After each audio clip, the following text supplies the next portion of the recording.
1 Timothy chapter 3, verse number 15. What is the church? As the world describes it, the church is a building. Nagay kayo makita nga simbahan nga nay cross, mo na nay church. The world describes the church as a building. But we all know what the church is. Number one, the church is the body of Christ. Ikaw ug ako nga nagtapo karong buntag, we are the body of Christ. He is the head of the body, the church. Who is the beginning, the firstborn from the dead, and in all things He might have the preeminence. The bride of Christ. Can you imagine Jesus Christ is the groom and we are the bride? And how excited the groom is waiting for his bride. Ang bride niya naaparon diri sa kalibutan. Gi-prepare pa to meet the groom. Husbands, love your wives. Mga bana, higugmaan yung mga asawa, sama man nga si Kristo na higugma sa iyang iglesia, o naghatag siyang kaugalingon para niini, is also called the body of believers, all the local church. Mauni kita. The church is the universal church, the body of Christ. Mayroon ginig the church, the body of Christ, it composed of different Christians around the world. Sa New Life, sa Bible Believing Grace Baptist Temple sa Danao, o sa nagkadaiyang nga mga believers ni Jesus all around the world, nga nakaangko ni Jesus as Lord and Savior. That is the body of Christ. Church is not a building. Timanang ginato na. Ang church dili na building. While the church is not a building, we meet in a building. And we call it a church building. Or the church auditorium. Kuha! The church is not a building, but we are meeting in a building. Tawag ni church building. Ang simbahan, gipanag-iya ni Jesus. Kita. Gipanag-iya ni Jesus. And even this building, gipanag-iya ni Ginoo. Church, or our church, we use the phrase as an expression of identification. Not an expression of ownership. Ang church is our second family. Na may pamilya siyang balay, ang simbahan atong ikaduhang pamilya. This is a spiritual family. Muna nga kadomingo, mag-abot ta, mag-hi hello ta, di ta magmugot, mag-smile ta. Amen, kumusta yung simana? How the Lord has blessed you this week? Ug may gusto mag-interconnect ta sa usag-usa. Importante kay na. So, is church important to you? Once again, may I ask the question, is church important to you? Na pangutan ay kaduha, why is church important to you? So it's a personal answer. Okay? You must answer that question. That's why I'm going to give you the message this morning on why church matters. Ngano importante ang church? Why church matters? Si Timothy Megzon, gisulatan ni Paul, o kining sulatan Megzon, will help us understand why the church of the Lord Jesus Christ is important. Why is the local church important? And I will give you 3 reasons this morning nganong importante ang church. Okay? Number 1, because of the gospel. Church matters because of the gospel. Ang simbahan Megzon, or we as the local church, importante nga atong magwardyahan, maproteksyonan ang kamatuoran nga nagtultol nato sa kinabuhi. Don't expect the government to teach you the gospel.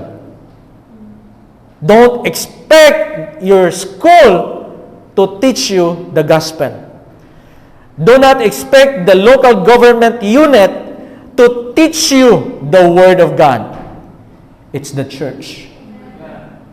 That's why it's important. Nga naman, outside from the truth, there is no salvation. Gawas sa kamatuoran, way kaluwasan. Ang school, importante. Do you believe? Magtudlo na tog knowledge. Ang gobyerno is important. Do you believe? Kay sila ang nagdumala sa nasod. But do you think that the church is far more important? Kay diha sa church, gatudlo ang ebanghelyo. Sa unsa? Kaluwasan. Buot ipasabot, Importante ang simbahan. Kaya ang simbahan ang nagwali sa kaluwasan. Mao na ang simbahan, mo imo gwardya, mo imo protektar sa kamatuoran sa pulong sa Dios. Ingon ana ka importante ang simbahan. The gospel is the essential message that God has made a way to reconcile sinners or sinful people to God. Ang gahatag ana maigsuwaylain kundi ang church. Di ka kadungog ana maigsoon sa supermarket.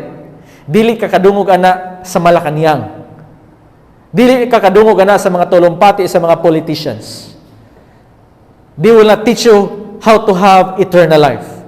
But the church will teach you how to have eternal life. Mao na ingon ana ka importante ang iglesia. 1 Timothy 1:15 ng Bible, this is a faithful saying and worthy of all acceptation that Christ Jesus came into the world to save sinners, of whom I am chief. Kita ninyo? Kinsa katuduan ni? Si Paul ngadto kan Timothy. Timothy, a young pastor. Nganong gitudluan pa man ni Pablo si Timothy? Nganong iya pa man gisulatan og 1 and 2 Timothy? Because it's very important to teach Timothy how to preach the gospel to the church.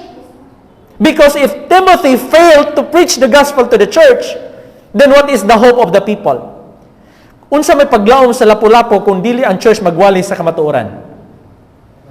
Nga wa may laing nga nagwali sa kamatuoran? Kuha ninyo? Ang gobyerno na tumigson, ang ilang pamlato, kutob ram nas kalibutan. Mato mo sa inyong trabuhan, tabangan mo, swelduhan mo, kutob ram na dis kalibutan. Kinsa may magatiman sa kinabuhi human ng kalibutan na? The church. Pero maigsoon, imong tan-awon ba ya? It's ironic. Gamay ra kay tag panahon sa church. Pero siya ang pinaka-importanting ahensya. Pinaka-importanting institution. Muna ng Bible sa Mark 8:26, what shall it profit a man if he gain the whole world and lose his own soul? Unsa may ginansya nga maangkon sa usa ka tawo kung iya maangkon ang tibuok kalibutan o kalaglagan sa iyang kalag. Malaglag ang kalag sa usa ka tawo kung ang simbahan dili magwali sa kamatuoran. So do you think church is important? Do you think the church is important? It's very important. Because it is the institution that God has given the mandate to preach the gospel of the Lord Jesus Christ. Si Paul na-experience niya the beauty of the gospel truth. O tungod ni ini nga truth, nausap ang iyang kinabuhi. Wala gihatag ni Christ ang gospel sa Roman government. Pwede man tumingon si Christ, okay? Pilate, ako na lang ibili nimo ang gospel. Ikaw na libahala ni nga mawalis tibuok kalibutan. Gihatag ba niya ni Pilate? Gihatag ba niya sa Roman Empire? No.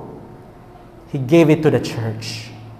Muna ingon siya kang Peter sa Matthew, upon this rock I will build my church, and the gates of hell shall not prevail against it. Muna may igsoon kung matinga ka karon, sukad pa sa una sa Roman Empire. Ginalutos na ang church. During the Dark Ages, gipamatay ang mga Christian. Are you with me? Gipamatay sila. Pero ang pangutan, nganong hangtog karon, daghan pa manggihapon ang mga Christians. Tungod kay gisaan na ni Christ, nga ingon siya, nining maong bato, pagatukuron ko ang akong iglesia, and the gates of hell, ang danghaan sa impyerno, dili makabuntog niini. Og hangtod karon maigsuon, nagkuyanap ang maayong balita ni Kristo. Dito sa Jerusalem gipamatay. Si Paul apil nga mipatay ni Stephen og ni persecute sa church to stop the church from spreading. But the more they persecute the church, the more the church expanded. Pagka-scattered nila, nagunahuna ang yawa, wala na, nagkatibulaag na ang mga Kristohanon. Dili na sila ka-reproduce. Ayay, pagkatibulaag nila, pag-scattered nila, namunga man. Namunga, nidaghan katong nagkatibulaag, nagtukod-tukod mag-iglesia. Nidaghan sila, ug naabot diri sa Asia, ug mauna naabot nato. Kaya kung lapat sila to, wapat to lang wala pa'y persecution sa Jerusalem, narata to sa Jerusalem ang church. Pero pag scattered nila, naabot diri sa ato. During 1950s, niyari diri si Bob Hughes, ug nagtukod sa church diha sa Cebu City. Ug ang lolo sa ako ang pastor na save. Siya na save, ug ako na save, ug kamo na save. Because the church continues to preach the gospel. And this morning, I shared that gospel to Brother John. And ko, Brother John, there's no other way. Nga ikaw maluwas. Si Christ ragyod. Kay siya ang namatay, gilubong ug nabanhaw, ug mauna ang gospel. Una hitabo ni Paul. Nausap ang kinabuhi ni Paul because of the gospel. Amen. Tanawa. And I thank Christ Jesus our Lord, who hath enabled me. Di man siya kahibaw, but the Lord enabled him, for He counted me faithful, putting me into the ministry. So si Paul sa una, na siya work, pero nag-surrender siya sa kinabuhi sa ministry to preach the gospel. Sunod, awa. Who was before siya na-save, before siya nimong Christian, a blasphemer, a persecutor, an injurious, akong kita na sa dictionary, injurious, tao nga mananakit o isig ka tao. Muna yung gibuhat sa church, yung gipasakitan ng church, gipatay niya si Stephen. But I obtained mercy because I did it ignorantly in unbelief. See this? Si Paul, nausab ang iyang kinabuhi. Ihon, anak, ka-importante ang church, kaya ang church mo, gitahasan sa Diyos nga mo preach sa gospel, o ang gospel mo usab sa kinabuhi sa tao. Bisa kapila pa kaprisuhon. Kung dili ka mausab sa gospel, di ka mausab. Amen. Mag-ubag ura na kada tuig. Pero ang tinudanay nga kausaban is the byproduct of the gospel. Suma niyo, pila ka buok niyo dinhi ang nausab ang kinabuhi tungod sa gospel of the Lord Jesus Christ. Una sa tanan, nausab ninyo ang inyong destinasyon sa inyong kalag. Kay bawo na mo ron asa padong. Sa una, wa mo hibaw. Amen? Sige lang mo pamasin.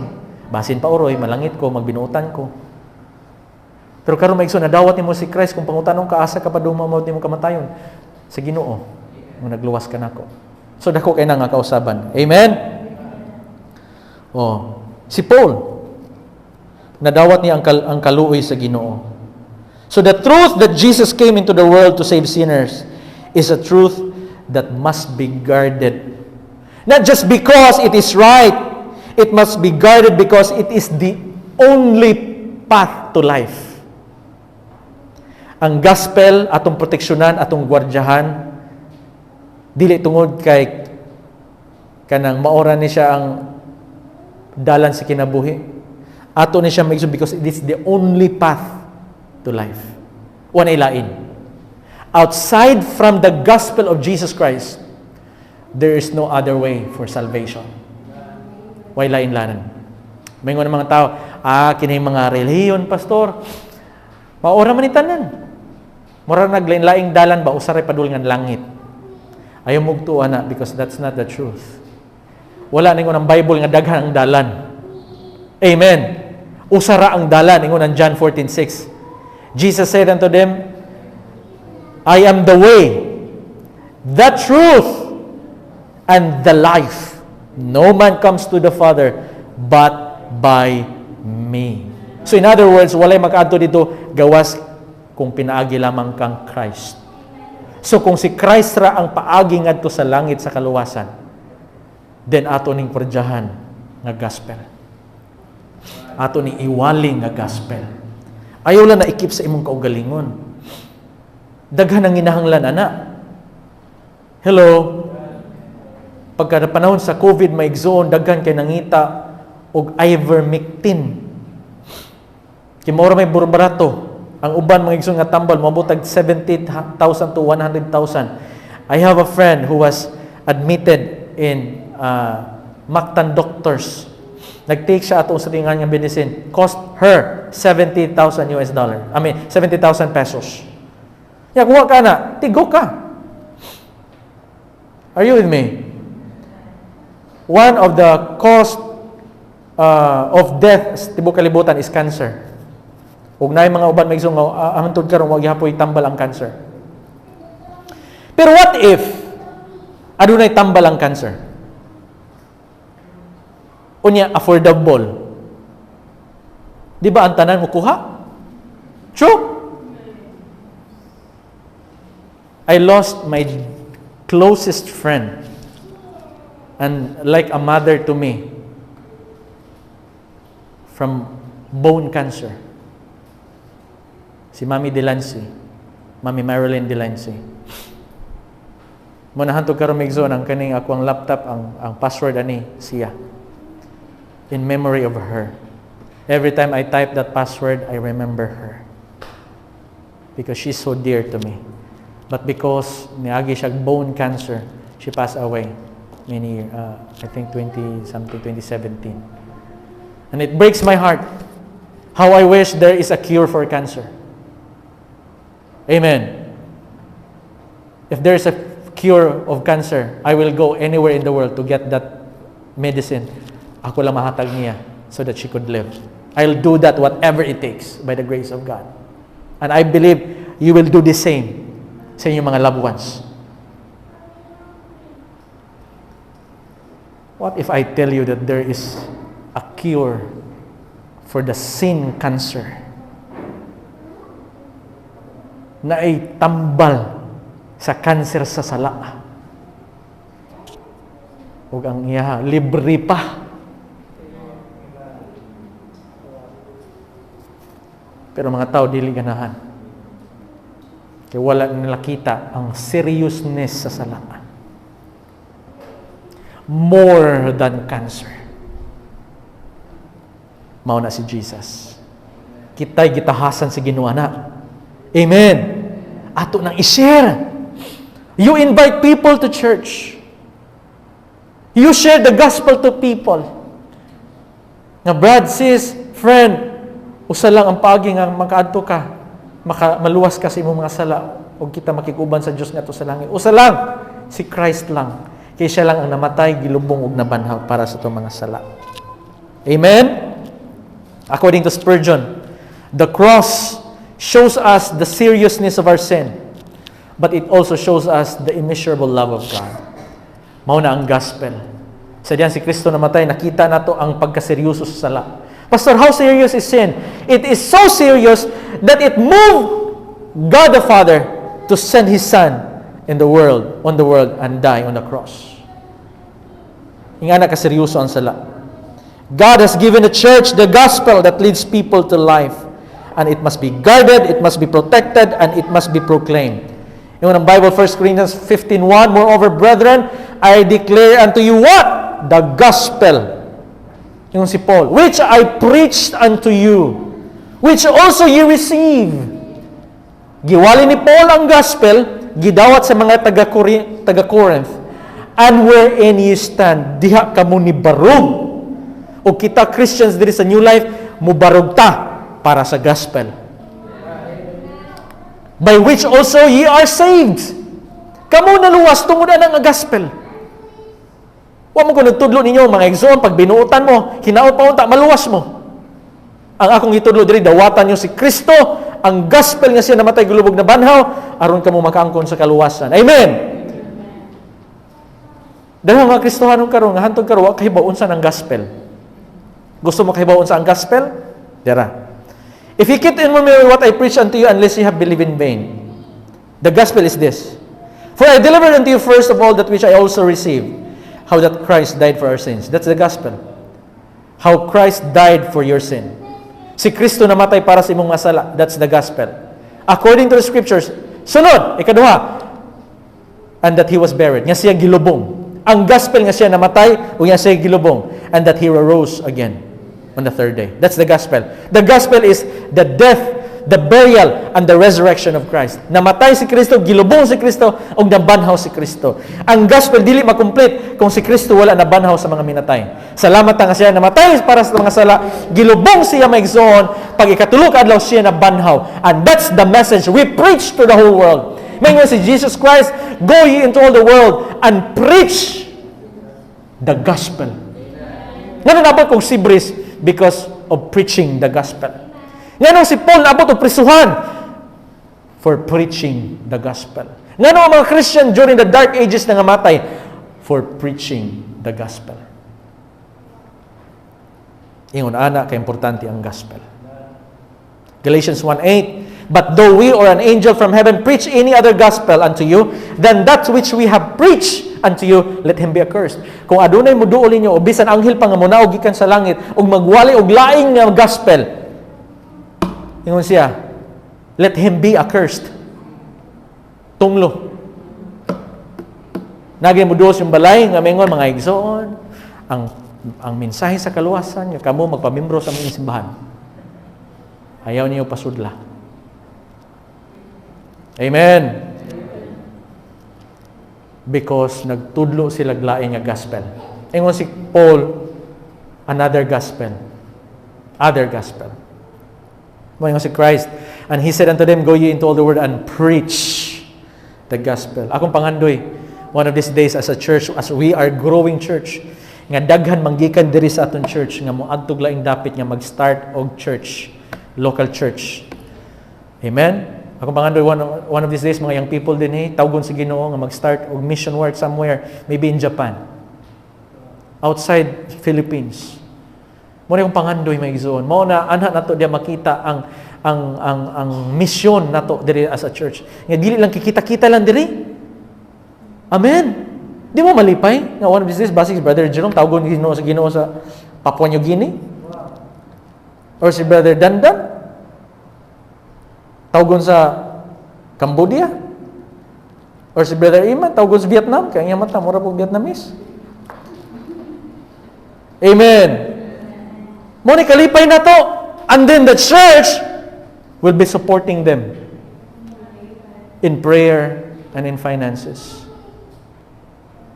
Mo na nga as a church hatag yun ta. Kaya mao man yung atong misyon.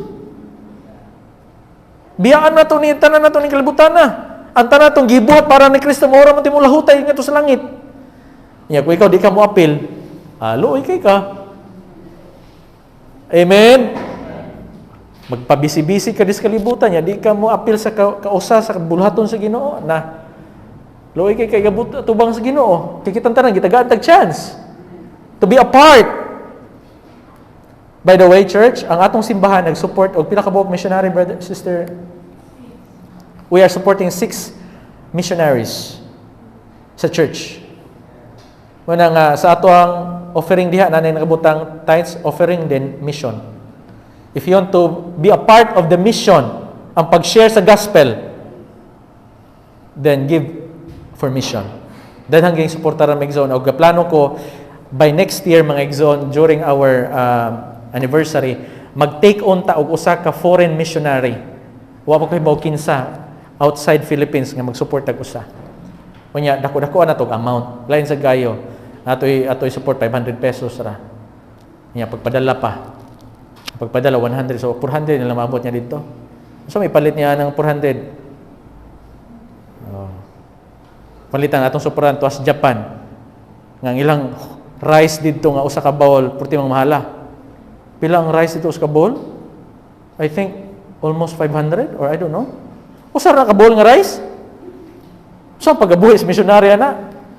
May nga Brother Jerome atong Japan, suportahan ka na mag 500 pesos a month. Pakano na to Brother Jerome usa ka cup og rice sa buwan? Kuha mo magzoon? Oh, mo na ang buluhaton nato. Kay mo na atong misyon pagpakailap sa mga balita. Kay kita ra gitahasa na wala gitahasa sa gobyerno.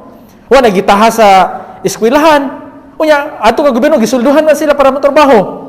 Muari ka dire sa trabahoan, gisulduhan mo para matrabaho. Dire may sawam na sulduhi. So kita mo voluntary nga mo contribute para ang pulong sa Ginoo mo kuyanak sa tibok kalibutan. Are you with me? Di ta magpabugat. Mutabang tag-aswat. Amen. Suway na ba mo nga ka nabitong lipat bahay? Bayanihan ba? Puso kayo na sa mga maigsoon sa dumanhog. Okay, 1, 2, handos! Yung ba na kasagaran maglipat bahay, munggos man at ihanda sa tagbalay. 1, 2, munggos! Natingaman nga, anong bugaat man gayon ni? May mga piyot. Ang uban purting aso, ang uban nga piyot. Hindi ko kalimot atong pagbayanihan na mo sa balay ni Titi Andring. Aswat balay migsoon. Ingon ana ang church, bayanihan ta. Suportaran na to, amen? Na yung mga programa sa church, atong suportaran, kay para na sa atong Ginoo. Ay, una nang ako, kaluin ako tagdang pastor, ako. Megzoon, kitang tanan abang tag-aswat. Pagpakailap sa maing balita. Salamat ta, nga natay chance nga makapangalagad sa Ginoo diri sa atong local church sa New Seabreeze. Amen? Nga na ka-simple mga igsoon. Ang gospel is the most important mission sa church. Timanay na. Ang atong mission dili nga papanindoto ni atong simbahan, nindot nga nindot. Pero ang pinaka-mission na to is ang pagpakailap sa maing balita. Amen?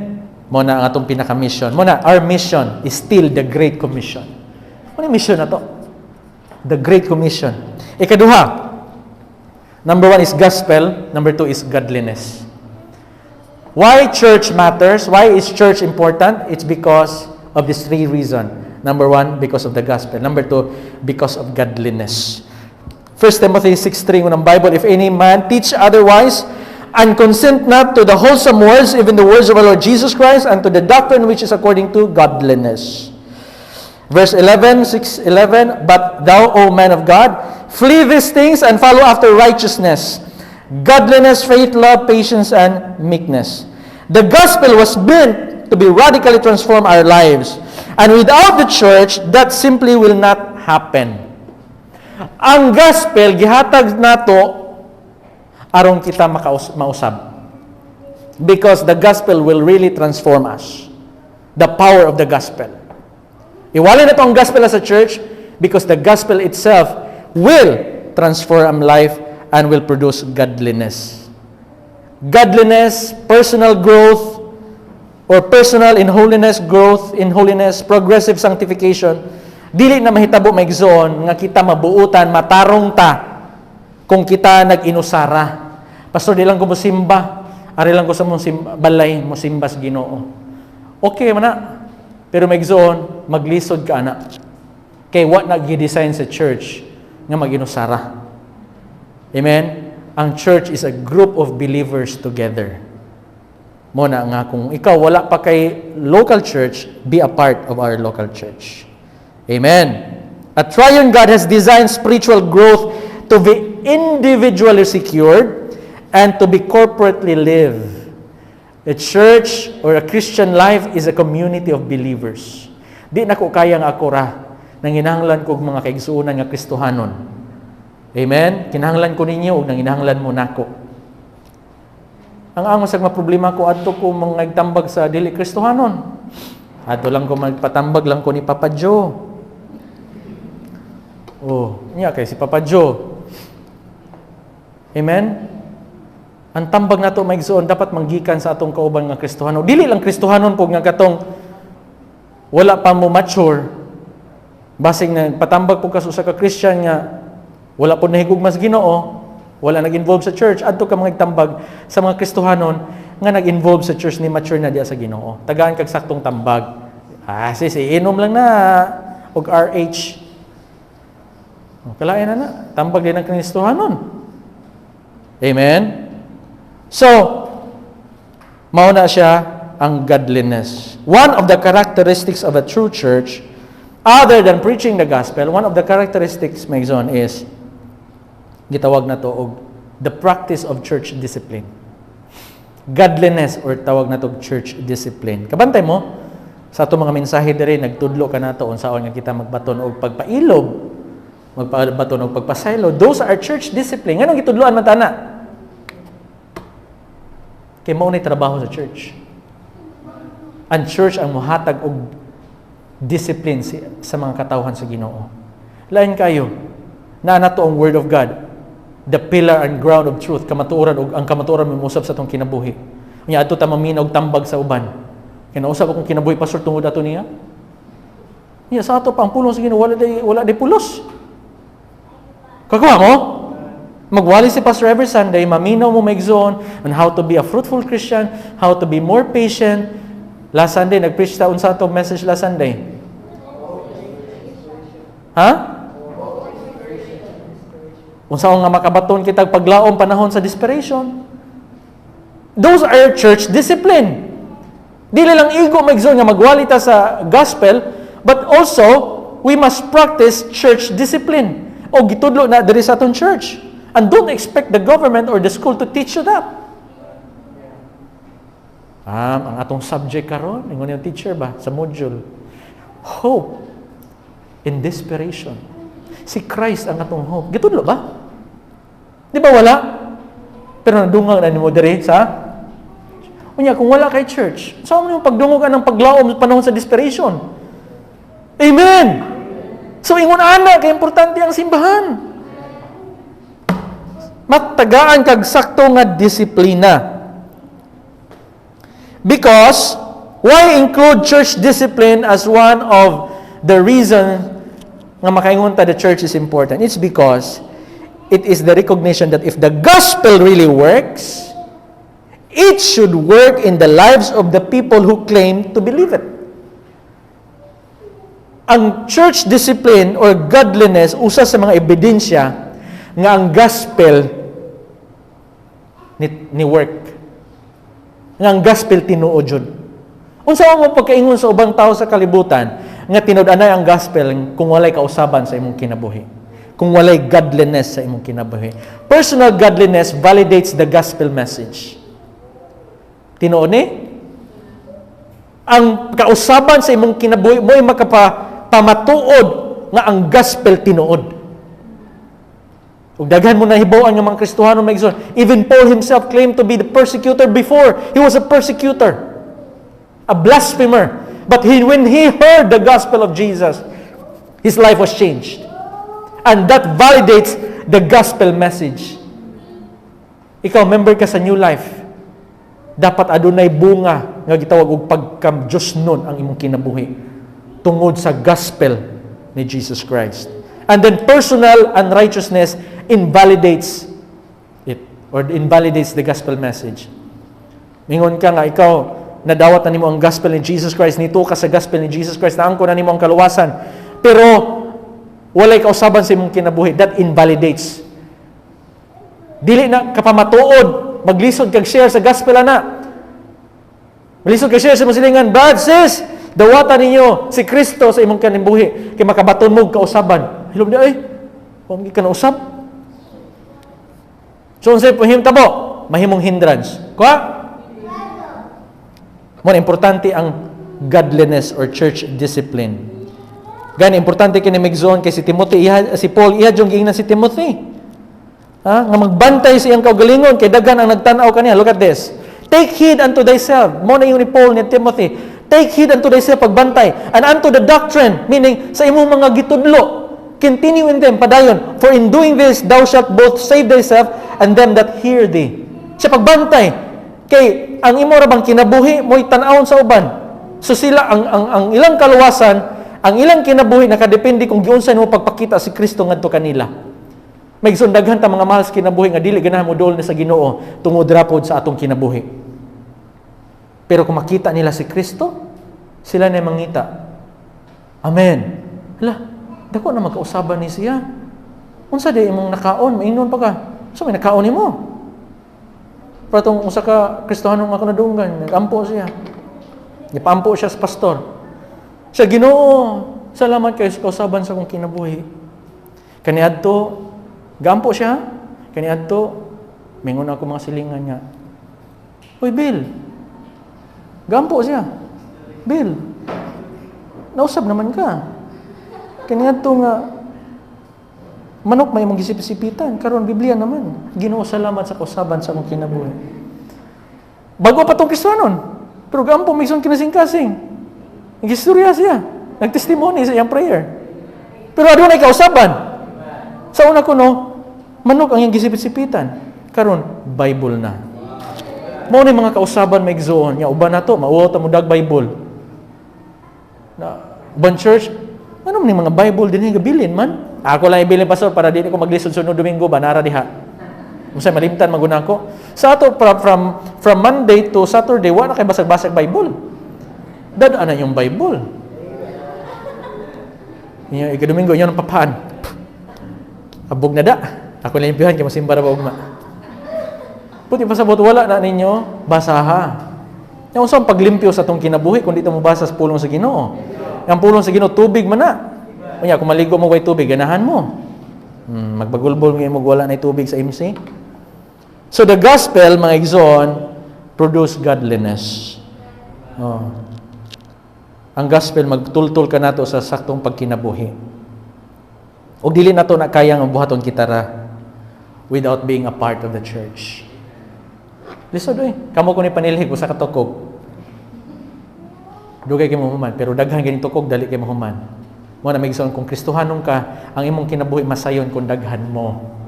Na imo bantay nimo. Amen. Uy, pagano dahil mo badlong nimo ba? Pero kung dili Kristohanon mong kuyog, badlongon ba ka? Dili ba? Di ba? So mo na migsoon nga magtinabangay kita. Ingon si David McKay, the gospel of Jesus Christ can make bad men good and can make good men better and can alter human nature and can change life. That's true. Ang gospel makausab sa kinabuhi. The gospel of Jesus Christ can change lives. Number 3 and the last, the glory of God. Tulo ni. The gospel, godliness. Why church is important? Because we are given these 3 things.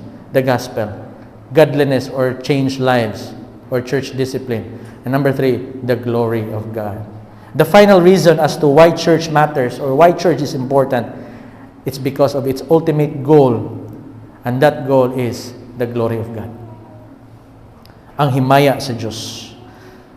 Ang kato mga reformers kaniadto maigsoon, they used to say, faith alone, by grace alone, through Christ alone, according to the scriptures alone, and to God, to the glory of God alone. Ang atong kaluwasan, pinagi lang sa pagtuo. Ang atong kaluwasan, grasya ra gyud. Ang atong kaluwasan, through Christ alone. Ang atong kaluwasan, through the scriptures alone. Hinamdum mo atong ibasa ganina, how that Christ died according to the scriptures, and He was buried according to the scriptures, and He rose again on the third day according to the scriptures. Ang atong giwali diri maigsoon, why lain? But according to the scriptures. The discipline must be according to the scriptures and according to the principles of the scriptures. And nothing else makes on the church must be to the glory of God alone. Alang lamang sa himaya sa Ginoo. Dili alang sa credit ni pastor or ninyo or sa atong pangalan diri as a local church, but for the glory of God. Ngano nasimba mo kasi alang sa kahimayaan sa Ginoo, pastor. Salamat kayo, Brad, sis ha. Wala problema na. Salamat sa Diyos ang himaya. Tanan natong gibuhat sa Diyos ang himaya. Nakagitabangan sa Diyos ang himaya. Ayaw kuha ang credit. Amen? And the end of all things is the glory of God. Amen? Human si Pablo, iyang gidescribe nga giunsa sa Ginoo nga siya gipasensyahan sa Ginoo ba kay grabe man to pag-persecute ni Paul. Gidescribe ni Paul. Siya, grabe ang akong pag-persecute. I was a persecutor and I was a blasphemer. And then, ingon siya, pero giunsa pag-anto sa Ginoo, long suffering of God. Unsay ending sa iyang gibuhat sa Ginoo ni Paul. Tarawa. Howbeit for this cause I obtain mercy, that in me first Jesus Christ might show forth all long suffering, for a pattern to them which should hereafter believe on Him to life everlasting. Kasi sumpay ni. Now, unto the King eternal, immortal, invisible, the only wise God, be honor, be glory, forever and ever. Amen. These are the words coming from a persecutor who was changed by the gospel. Ingon siya, I was a blasphemer. I was a persecutor. But the Lord Jesus Christ is long-suffering towards me. And I obtained mercy, gikaluyan ko. And then ang ending was doxology. Amen? Was praising siya now unto the King, eternal, immortal, invisible, the only wise God, be honor and glory forever and ever and ever and ever and ever. Amen. Ang katapusan nga atong paghahimuon tungod sa gibuhat ni Kristo sa atong kinabuhi, ang paghimaya niya, ang pagdaig kaniya, ang pagsimba kaniya, ang pag-alagad kaniya, kay angayan siya sa atong kinabuhi. Ngano ni simba ka, tungod kay gusto mo himayaon ng Diyos sa imong kinabuhi. Ngano nangalagad ka, ngano naghatag ka para sa buluhaton, ngano nag-participate ka sa church, because you want to give God the glory for all the things He has done in your life. Muna every worship songs nga itong pag-awito ng igsoon, sing it for the glory of God. God, I'm gonna glorify you. Every time I come to church, I always pray, Lord, unta mahimaya ka nako karong adlaw. Unta mahimaya ka sa among taliwala. Si Paul maigsoon, he left in awe and in marveling in the beauty of God. Ang soteriology, o gitawag na to the doctrine of salvation, should lead to ecclesiology, or the doctrine of Christ. And then from soteriology to ecclesiology, and it will end up in doxology. Amen? From the doctrine of salvation, the gospel, to the teaching of the church, which is godliness, it results in doxology, which is the gospel, the glory of God. Amen? So from soteriology, the doctrine of salvation, leads to ecclesiology, or the doctrine or the teachings of the church. And then it results in doxology. Maura man kung tanaw ni mo, ang pattern sa gitudlo ni Paul, the aim of the church is to make much of the glory of God samtang naapata diri sa kalibutan. Amen? Mo ni atong himuunda. Lord, unsay paaging nga mahimaya ka sa akong kinabuhi. Lord, unsay akong buhaton nga malipay ka, mahimaya ka. Ingon ana ang atong dapat buhaton. Mo ni pinaka-ultimate goal na to maigsoon. Our aim, our ambition, our purpose is to point people to Christ. The church exists to guard the truth and to cultivate godliness and to display the glory of God in your life. Therefore, if you love the gospel, if you love the glory of God, then you should love the church. Atong higugmaon ang iglesia. Atong higugmaon ang simbahan. Unsay sabot na kung higugmaon natong simbahan, higugmaon nato atong usag-usa. Ayaw i-treat ang inyong mga kauban nga church members nga pareha sa uban. Lahi ta. Amen. Mag-inunungay ta, maghinigugmaay ta. Magpinasayloay ta, magsinabtanay ta. Dili ta maghinukmanay. Okay, we are not a perfect church. If you are looking for a perfect church, please do not join that church, because you will make the church imperfect. Because there is no perfect church. We are just imperfect people. We are all imperfect people serving a perfect God. Kung nakikauban diri sa church nga medyo challenging sa imuha, maglisod kag sabot, maglisod kag kanabitawang kuan, pailubi. Pero ayaw siya gawayan. Ayaw siya kalaguti. Amen. Higugmaa siya, iampo siya. And by the grace of God, I pray for each one of you, my name. Kung managhan na tamigzon, maglisod na ko, but I try my best nga iampo mo. Iampo gud niyo mga kauban sa church. Ngalan sa ngalan, gamay raman ta. Mga pangalan ba? Pakinumdum ka niya, na kay malipay ka. So magigsoon, maginampo itang matagusa. So as a conclusion, magigsoon, again, the church is not perfect. But that doesn't mean the church is not beautiful. The church is beautiful. Say it one more time. Church is beautiful. Ang iglesia is a bride of Christ. Na sa kapapa magigsoon, nagkita siya sa iyahang anak ni paso sa aisle to get married. Ako nang himo example kay the church is the bride of Christ. Are you with me? O sa kapapa, nagtanaw siya siyang anak, guwapa kayo, nga naglakaw sa aisle, sa altar. The most beautiful woman that day. Pero kahibaw ang papa sa iyang mga sayop. Kahibaw ang papa sa iyang pagka-imperfect. Kahibaw ang papa sa iyang mga flaws. But that day, her daughter is the most beautiful woman in the world. Wala nagpasabot nga perfect siya. Wala nagpasabot nga wa siya sala, wa siya sayop. Daghan tag sala. Daghan tag sayop. But we are beautiful in the eyes of Jesus. Amen? We are beautiful in the sight of the Lord. Una, kanong gabuntagon may ison, dapat aton tagag-importansya in church. One of these days, makigatubang na ta ni Jesus as the bride. Kitang tanan nga mga believers all around the world, we will be meeting our groom because we are the bride of Christ. So, the church, my zone, is loaded with a lot of terms sa kalibutan. The church is this, the church is that. But no matter what, when pure doctrine, when there is worship, when there is biblical leadership, when there is global mission, and when there is personal godliness in God's people, the church who love the gospel, the church who love godliness and who love the glory of God, there is nothing better. Nothing better. It's incomparable. Kung aduna kay simbahan nga nahigugma sa gospel, kung aduna kay simbahan nga nahigugma sa godliness or church discipline or transformation, kung aduna kay simbahan nga nahigugma sa himaya sa Dios, wala ka nang hahanapin pa.